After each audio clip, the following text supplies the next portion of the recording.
dalam beberapa hari mendatang, mungkin sampai 2-3 minggu, itu akan terus menanjak jumlah kasus Omikron dengan tajam. Sebagian besar kan datangnya dari luar negeri. Bisa dikatakan imported cases. Apakah itu bisa dari Amerika, dari Swiss, apakah itu orang warga Indonesia, bisa juga warga asing, namun hampir semua kan datang dari luar negeri. Karena datang luar negeri sebagian besar ada di Jakarta, maka dan sebagian besar yang positif kemudian akan dirawat di Wisma Atlet, sehingga kita bisa melihat keterisian Wisma Atlet tinggi banget dari 20%, 50%, sekarang sekitar 70%. Kemudian kemarin sore mulai ada ambulans yang antre masuk Wisma Atlet. Jadi memang untuk sementara waktu itu Jakarta akan menjadi paling banyak kasusnya dibanding provinsi lain. Ini menjadi amat sangat berbeda dengan kondisi tahun 2020, di mana Jakarta selalu jauh lebih rendah. Namun itu yang saya khawatirkan dalam 3-4 minggu mendatang, sewaktu transmisi lokal sudah mengambil alih mayoritas kasus, itu saya khawatir penularan akan merembak luas ke provinsi lain.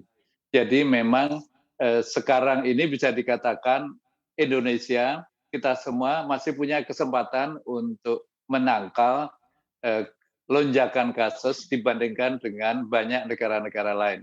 Bayangin kita Indonesia tadinya sudah rendah sekali, nomor 130-an urutan di dunia.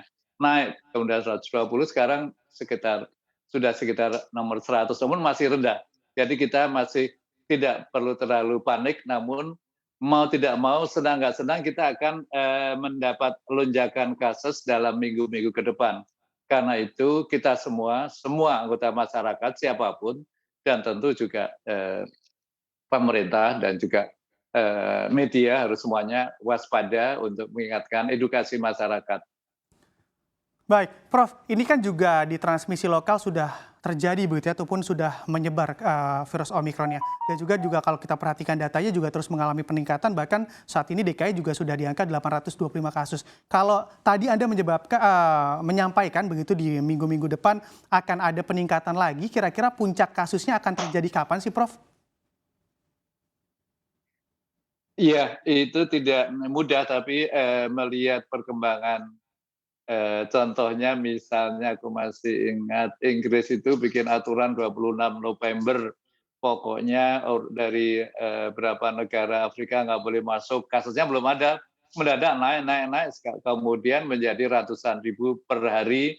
Nah itu bisa dicapai dalam waktu sebulan. Jadi demikian pula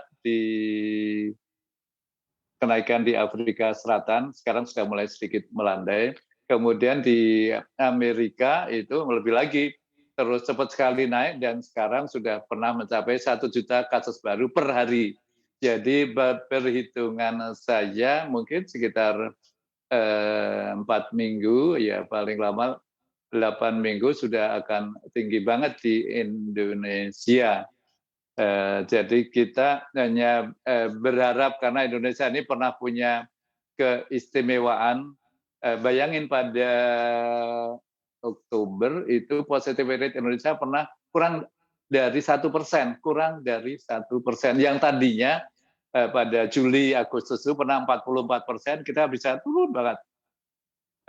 Nah sekarang udah mulai naik sedikit positivity rate per mingguan itu. Untuk Jakarta sudah sekitar 3,5%, untuk Indonesia rata-rata 2,8%. Jadi naik dari 0,3, 0,4, terus sekarang 3,5. Namun yang disebut gawat itu kalau lampu merah berat banget, artinya penularan amat sangat mudah itu kalau 10% positivity rate mingguan. Itu yang kami khawatirkan akan terjadi pada sekitar 4 sampai 10 minggu ke depan. Baik, kira-kira untuk upaya begitu, kita bicara upaya ataupun langkah yang perlu dilakukan untuk mengantisipasi terkait adanya lonjakan kasus di beberapa minggu ke depan, dari Anda akan seperti apa sih, Prof? Iya, upayanya sebetulnya kita harus belajar dari sejarah. Upaya kita dulu berhasil amat sangat bagus. Dari Juli Agustus, kemudian terus anjlok ke bawah. Nah, itu artinya upaya waktu itu kan vaksinasi belum 30%. Jadi ya vaksinasi penting waktu itu, namun tidak satu-satunya. Jadi yang pertama kita kalau mulai dengan vaksinasi, yang belum vaksinasi 2 kali harus amat sangat segera. Yang sudah vaksinasi 2 kali wajib segera booster. Kemudian masker jangan pakai masker yang ecek-ecek, masker yang terbaik. Jadi kalau misalnya bisa pakai masker N95 atau KN95, pakailah. Untuk masyarakat awam, iya untuk masyarakat awam, apalagi oleh para tenaga kesehatan, pakailah masker yang terbaik yang mungkin Anda dapatkan. Saya kemarin beli tidak terlalu mahal kok, yang KN95 itu 50.000, isinya 50, jadi satu Rp1.000.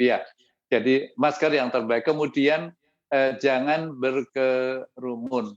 Nah, kalau terpaksa gimana? Tidak ada kata terpaksa. Terpaksa itu adalah jangan sampai mengorbankan diri maupun keluarga. Jadi kalau ada pertemuan mulai hari ini, tolong diingat, kalau mau ada rapat, kalau bisa daring saja. Kalau memang harus datang, iya harus di tempat terbuka.